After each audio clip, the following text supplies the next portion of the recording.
All right, today's dish is all presented by Student Academy. The friendly police challenge that's all over social media, well, has a new competitor. Yeah, and they've taken it really to a whole new level here. Check out the East Haven Police Department and everybody, it seems like, in the town trying out this lip sync challenge.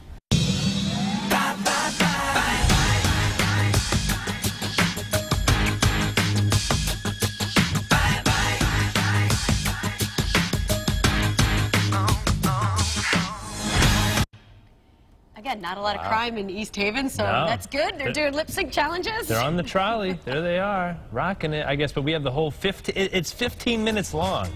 It's on our website, WTNH.com, and the News 8 app. So if, oh, look at that. I guess that would be Justin Timberlake, right? He would be the lead singer there. Good stuff. All right. Catch it on our Facebook page. Also, pop star Taylor Swift is keeping up her good reputation among young people. Yeah, she's donating tickets to one of her upcoming shows at Gillette Stadium in Massachusetts, and the Girl Scouts here in Connecticut are benefiting. I'm excited. It's my first concert. What a great way to show them the value of Girl Scouting than to show them someone like Taylor Swift who really believes in what we do and our mission. Well, Swift used to be a Girl Scout herself. She performed at Gillette Stadium last night and has 2 more shows on tap tonight and tomorrow. I saw some photos. Our buddy Adam Rivers from KC101, he got a photo with Taylor Swift. I mean, like they were old buds. Him, so, huh? But I'm thinking, because she has that house in Westerly, in Rhode Island, so I wonder if she just stays there.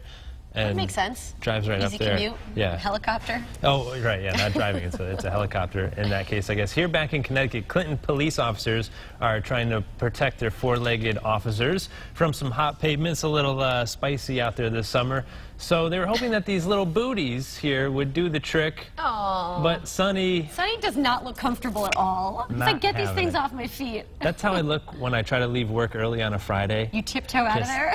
Nobody can see me. Let me get out of here. Okay. I mean, it's a nice thought. It is. Pavement certainly can be hot. I have those for our little Maisie in the wintertime. Yeah. You put them right on. It's so cute. It's adorable. I'm sure she really appreciates it also. I'm sure she does, yes. All right, if this doesn't renew or at least refresh your faith in humanity, you might need a little bit of help. Yeah, listen to this home surveillance video. It shows 2 children returning a lost wallet to their respective owner.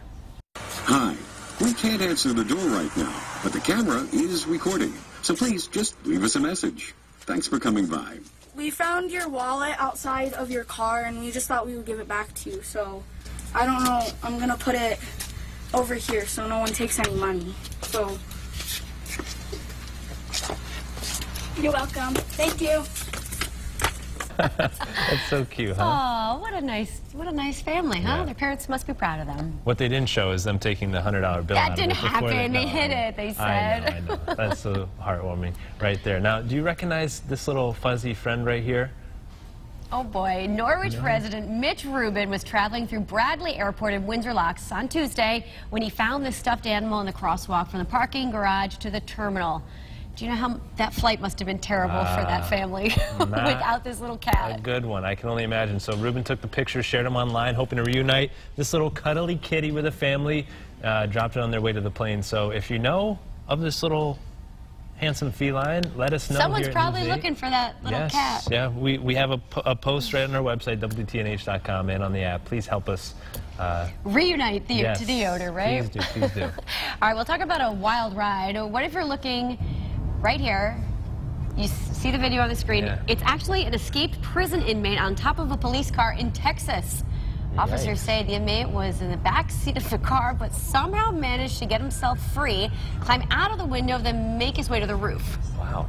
It didn't take long for the officers, obviously, to react there and get the inmate back in custody. Don't the back doors lock, I think? So you think. Maybe the window was down and he was able to wiggle his way out there. Now he's facing several charges, including imitating Michael J. Fox in Teen Wolf. Maybe. Do we have the video? Michael J. Fox and see, there you go. My joke just went. That was the best one of the day right there. That was a good one. Very fitting, though. Thank you. Do you remember this movie? I tried. Yes. Yeah, of course. I'm a fan. All right, so a black bear in Colorado found himself in a tight spot. It managed to get himself stuck in a drain. Yeah, take a peek at this. No, this isn't good. Colorado wildfire officers opened this manhole cover. That's kind of like the movie It, when the clown pops out there. It allowed this 250-pound bear. Do we have a reference of that, too? No, we don't. No more movie references. Officers didn't let it roam the quiet neighborhood for too long. They eventually caught it and the bear was released back into the wild, which is very good to hear, I guess, right? All right, this next story is kind of interesting. A zoo in Egypt has been accused of trying to fool visitors by painting zebra stripes on a donkey. Okay, although the zoo director insists the animal is the real thing, says, oh yeah, no, that's not a donkey. Aside from its small size and pointy ears, there are also black smudges on its face, which kind of give it away. Yeah, that's not good. That's never good. So this has gone viral, and experts are weighing in, saying that the zebra's snout is actually black, while the stripes are more consistent and parallel. Nice so try. There's your jokester of the day, trying to make some money on that poor little donkey. All right. All right.